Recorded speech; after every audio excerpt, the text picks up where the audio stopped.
want to talk to you about belonging. Can you talk about any personal experiences where you didn't feel like you belonged? So the didn't belong, I go back to an experience, this was earlier in my career, when I was trying to get a tenure track position at an R1. And everything had moved pretty good with the whole process of bringing me in to interview. And I'll never forget the yellow highlighter experience. Walked into this room for the interview, and all of the faculty, all white faculty, male and female, sitting around the table, all of them had my curriculum vitae, my CV as we call it in higher ed, and they all had yellow highlighters. And they had meticulously gone through my CV to basically critique my teaching, research, and service. So, in a place where I feel that, all odds are even, all things are fair, I thought, well, I'm not quite so sure that this is going to work out in my favor. Yeah, for sure, for sure. And that's the time where I had to draw on my identity, my own stuff, my own self-efficacy to say that, you're bigger than this yellow highlighter experience. So I would hypothesize they wouldn't do that if you were a white scholar. They would not be so, what's the word, out in your face. Maybe, maybe not. But I think that for me, being a scholar of color, that particular experience, dealing with and having a history and a legacy of dealing with microaggressions, that experience struck me as, okay, here we go, just one more time. You talk about microaggressions. I've written some about my microaggressions that I've experienced, and one experience I had was I was in the copy room making copies for my research, and a white senior faculty member came in and said some comment of, there's copyright rules and you're violating every one of them. Like, first off, that's how you're gonna greet me? And this person never even talked to me. So the first thing, it wasn't like, hello, Nicholas, how's your day, It's like, do you know what I'm copying? Yeah, absolutely. I'm like, this is my data. First off, I'm out in the field doing research. I can think about it now. Since then, it's a book now. The media has talked about it. But I guess in that moment, none of this matters. But in that moment, what gave that person the right to say that comment? And in that case, it was a macroaggression because I think she was just right. It wasn't like an unintentional comment. What do leaders, because I'm really interested in leadership, as you know, I'm a department chair. I want to make everyone in my department feel like they belong. But when we think about wider higher education, what are some things that leaders, department chairs, deans, associate deans, presidents, provosts, what do they need to know about belonging for BIPOC faculty? Absolutely, absolutely. I would say that the first thing they need to know is what do they think? How do they feel? It starts with self. So you first have to analyze, who are you? What do you believe? What do you think about BIPOC faculty?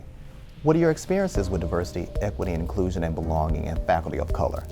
What have been your engagements with diverse faculty members? Years ago, Dr. Cornel West said that we spend a lot of time talking about being multicultural. And he says, being multicultural means that you have that black friend who's a CEO, who drives the BMW, who drives the Lexus. You have no experience with that brother who lives on that side of the tracks, who comes from low-income background. So by saying that you have a black friend, the CEO, do you truly have a black friend? So that's multiculturalism. Being multi-contextual is that you have that black friend who comes from that side of the tracks, who has that SES status, who has those conditions that really are more emblematic of what we see as the black experience in America. So we really have to not only know self, but also contextualize, be multi-contextual, not just multicultural, to say that I've got that one black and brown friend, so now I can check out diversity. Let me be a little vulnerable with you. At times I'm scared. I'm scared because I want to lead in brave, bold ways, in inclusive ways, in ways that build and foster inclusion and belonging. I'm privileged to be invited to certain meetings, and at times you may be the only person of color. You're in the room with people who have authority power, titular power, they have titles. How can I and others like me put on armor? You talked about, well, it's in my identity and I don't take it personal, and okay. But can you probe that a little deeper? I enter that room, I have a bad experience, I come back, and I still have to lead. And I still want to climb, let's be honest. I want to climb still. So how can we do that, build belonging, when we ourselves don't feel like we belong? Do we have to be fake and be like, it's going to be all right, it's going to be okay? Like, can you share a little bit from that vantage point? So I think a lot of that goes to my core and my upbringing. And thank goodness I had parents, grandparents, some very, very strong souls from East Texas that brought me up in a way that made me feel like that I was always something, somebody. My grandmother used to say this all the time: if you come in pieces, you might not depart whole. Okay. So I try to come to all of my situations as a whole person. So whether I get this job or not, that's not going to define me. So your presidency, your SIG office, your whatever, that doesn't define me. So if I get it, then great. If I don't, then I just move on to the next thing. But that doesn't take away from who I am. So I come to these places and spaces, and I show up in this space as my full self, as a whole self. I'm glad you said that. I'm glad you said that. When I came to Berea, I said, look, you all appear to be great in the institution I love. If I'll come and be a department chair if you allow me to be who I am. You got to be you. 100% every day. And they said, fine. And I do feel like I belong at Berea. So you're absolutely right. Because think about it, when you go into these settings as a whole person, if you don't get the job, you didn't get the job, but what you got was you. You come with you and you leave with you. So I love that. You have to think in terms of that. Oh, I love that. Do you have any examples where you felt valued by your employer, by a college or university? Can you tell us about that experience? I've actually been in several places where I felt like they've done a pretty good job of making me feel like I fit and like I belonged. Texas A&M did a good job. Prairie View is doing a good job. But of all of my institutions, and I've said this before, I have most felt like I belonged when I was at the University of Texas, San Antonio. Okay. And I was there as a junior faculty member. Okay. So that was my first institution that tenured me, I should say, my first tenuring institution, as we say. So at UT San Antonio, I was brought there under the same guise as I was brought to Prairie View. So I came in with this vanguard of faculty who were these young faculty researchers, and our goal was to help the university kind of move up in Carnegie classification. Sure. So very much like we're doing it. Sure. I've done it Prairie View, just at a different stage. Sure. So UT San Antonio, I got to be a big fish in a smaller research world pond. But the interesting thing about it is that they really took care of me.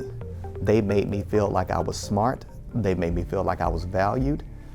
Every little publication I did, that little $1,000 grant I got, they made me feel like it was $1 million. So, and I see that there are so many faculty members that are broken, black, white, red, green, because their beginnings, their entree into higher education was so traumatic that they weren't valued. They weren't made to feel like they belonged. I was made to feel like I belonged from the very, very beginning. And I think that has painted a picture of my entire experience in higher education. So you use they. Can you be more specific? Was it your colleagues or was it your department chair who you got a publication and shared it on social media, or maybe personally said congratulations? Who were those actors that made you feel belong at that institution? The beauty about UTSA at that time is that I had it all the way up the scale. Okay. From my department chair to my dean to the provost. The provost actually knew who I was. And the dean actually told the provost, I didn't know this, she kind of told him behind my back. So she said, I have this hotshot little faculty member. He's over there really doing some great things. She said, but he's not tenured, so I don't want him so deeply involved in faculty senate that it's going to ruin his chances to be promoted. She said, but I think you should talk to him about some of these things you're trying to move at the UT system office. Sure. So I worked on this initiative to help with third-year review. So basically, as a junior faculty member, I took a cohort of faculty through a third-year review policy, and they had been working on it for like 4 or 5 years, and they could never get it passed. I got it done in a year. Opportunity. Opportunity. Let's talk a little bit about opportunity and belonging. How does higher ed give opportunities for junior faculty, for senior faculty? Like, is there a pattern? How does one get opportunities? And if a faculty member that's not getting opportunities, is that a signal that they need to head to the door and look for another position? Well, it could be, but it also could be, how are you positioning yourself? What are you doing to place yourself in a space and place where you're ready for those opportunities, where people recognize that you should get these opportunities? It's really, it's a two-way street. Okay. It's almost like the advice I give junior faculty members when they're talking about mentoring. And I'm like, the best discussion about mentoring it comes from actually a white female, Carol Sandburg, her book Lean In, which was really popular years ago. And Sandburg, she says that people go about mentoring the wrong way. We run around like birds. Will you mentor me? Will you mentor me? Will you mentor me? Will you mentor me? Will you mentor me? Mentor me? Mentor me? And she's like, you don't do it that way. What are you offering? What are you showing that you bring to this mentoring space? Most of the time, people, do they want to mentor you? No, it's not because they're being mean. It's because they're busy. They have other things to do. Sure. You become one more thing that I have to put on my plate. Yep. Why would I do that? Yes. So don't go with, will you mentor me? Go with, here is who I am and this is what I have to offer and this is how I can tie into what you're doing. Sure. So it's a give and take. Sure. So going out the door, sometimes folks, you don't put anything on the table for people to say, hey, it's on the table, so maybe you're ready for this opportunity. Okay. So yeah, absolutely. So seeing your work, valuing it, validating it, and giving you opportunities to be successful, and basically not knowing you, not having a good relationship. Is it important that BIPOC faculty lean in or engage with the upper administration, their department chair? What are some strategies that they can do that might help them feel like that they belong more? Networking is critical. Okay. It's critical. But the beauty now is that a lot of these younger scholars, younger than me, I say, you guys have some experiences and opportunities that I never had. I will never forget one of my doctoral students, when I was on his dissertation committee, we were sitting there, this is when I was at Texas A&M. We were sitting there and all of us came to the realization at the same time. It just blew us away. So African-American male, all of his committee members were black at Texas A&M, one of the whitest institutions on the planet. Sure. And I said to him, this never would have happened. Sure. You're finishing here at Texas A&M. I finished, right up the road, somewhat at the University of Arkansas. Yeah. All of my committee members were white. Okay. All of your committee members are black. Sure. So you have to seize these opportunities and recognize these opportunities that you have now and what they can do to move you forward. This is the beginnings of your network. What do you think our book's going to bring to the conversation? So one way that I think it's going to be unique and special is that belonging has always been from the vantage point or the positionality, as we say in our education, of students. Some of these very same things that we see among students, faculty have these same experiences, the same engagements as well. So I think it's going to be very, very unique because now we get to hear the voices of faculty. What does it mean to be black, brown, LGBTQIA? What does it mean to be biracial, multiracial, to engage with institutions, predominantly white institutions, historically black institutions? What does it mean to be in the higher ed space and to feel like you need to find some sense of belonging?